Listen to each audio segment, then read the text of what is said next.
అందరికీ శుభోదయం అండి. సజీవులుగా ప్రభువును స్తుతించుటకు ఈ ఉదయకాల సమయంలో దేవుడు చక్కటి అవకాశం మనకు దయచేసి ఉన్నారు.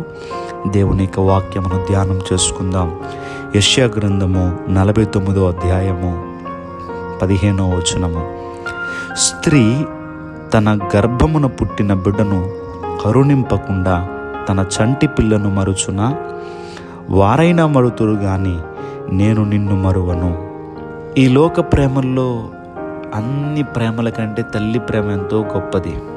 తల్లి ప్రేమకు మించిన ప్రేమ ఈ లోకంలో మనకు కనబడదేమో అనిపిస్తూ ఉంటుంది.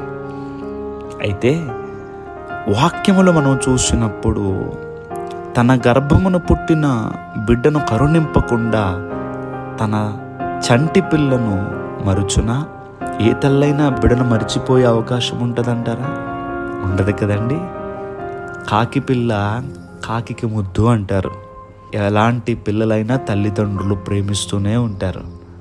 అందులో తల్లి ఎలాంటి బిడ్డనైనా సరే తల్లి ప్రేమిస్తూనే ఉంటుంది. ఆ బిడ్డ కోసం సర్వము త్యాగం చేస్తూనే ఉంటుంది కదా. అయితే వారైనా మరుతురు కానీ కొంతమంది తల్లులు కనిపిస్తున్నారు. పిల్లలను విడిచిపెట్టి, పిల్లలను పారేసి, పిల్లల్ని వదిలించుకునేటటువంటి తల్లులు కూడా అక్కడక్కడ లోకములో బహు తక్కువ మంది కనిపిస్తూ ఉంటారు మనకి. వారైనా నిన్ను మర్చిపోతారేమో కానీ నేను నిన్ను మరువనని దేవాది దేవుడు మాట్లాడుతున్నారు. ఉదయకాల సమయంలో నాకెవరూ లేరు అని నువ్వు దుఃఖిస్తున్నావేమో. ఇంకొంతమంది అంటారు, నాకు తల్లి ఉంటే అంత బాగుండును, తల్లి ప్రేమకు నేను నోచుకోలేదు అని బాధపడేటటువంటి బిడ్డలను కూడా నేను చూస్తూ ఉంటాను. ప్రియ దేవుని బిడ్డలారా, దేవుడు నీతో మాట్లాడుతున్నారు. నీకు ఎవరున్నా ఎవరు లేకపోయినా, ఎవరు నిన్ను మరిచినా, ఎవరు నిన్ను విడిచినా నేను నిన్ను మరువను అని దేవుడు ఈ ఉదయకాల సమయంలో మాట్లాడుతూ ఉన్నారు. కొంతమంది అంటూ ఉంటారు, దేవుడు నా ప్రార్థన వింటున్నాడా అండి? దేవుడు నన్ను జ్ఞాపకం చేసుకుంటున్నాడా? దేవుని యొక్క దృష్టి నా పైన ఉందంటారా అని అంటూ ఉంటారు. దేవుడు ఏమంటున్నారంటే నేను నిన్ను మరువను అంటున్నారు.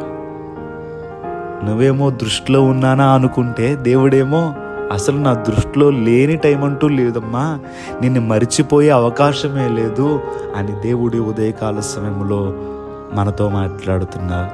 కనుక దేవుని దృష్టిలో మనం ఉండటం అది ఎంత గొప్ప ధన్యత. ఈ వాక్యం వింటున్న మీరు, నేను, మనం అందరము కూడా ధన్యులమై ఉన్నాం. దేవుడి మాటలు దీవించునుగాక. దయచేసి ప్రార్థన చేసుకుందాం. స్తుతులకు పాత్రుడా మీకు వందనములు. మరలా తిరిగి ఆగస్టు నెల 16వ తారీఖులోనికి మమ్మల్ని ప్రవేశపెట్టినందుకు వందనములు. ఈ ఉదయకాల సమయం నీ బిడ్డల వారి పనులు ప్రారంభిస్తూ ఉంటుండగా నీ బిడ్డల పనులకు మీరు తోడుగా ఉండి వారి ప్రయాణములు, వారి వ్యాపారములు, వారి ఉద్యోగముల్లో మీరు దీవించండి. విదేశాల్లో ఉన్నటువంటి బిడ్డలను జ్ఞాపకం చేసుకుని వారికి చక్కటి ఆరోగ్యాలు దయచేయండి. వారి కుటుంబ పరిస్థితులను మార్చండి. ఇంకా నీ బిడ్డలు ఏమైతే అనుకుంటున్నారో, జరగాలని కోరుకుంటున్నారో, ప్రార్థిస్తున్నారో అవన్నిటినీ కూడా ప్రభువా మీరు నెరవేర్చమని ప్రార్థన చేస్తూ ఈ రోజంతా నీ బిడ్డలు సంతోషంగా ఉండేలాగున నీ బిడ్డల చేయి పట్టుకుని మీరు నడిపించమని యేసుక్రీస్తు వారి నామం పేరట అడిగి వేడుకుంటూ ఉన్నామా పరమ తండ్రి. Amen, amen, amen.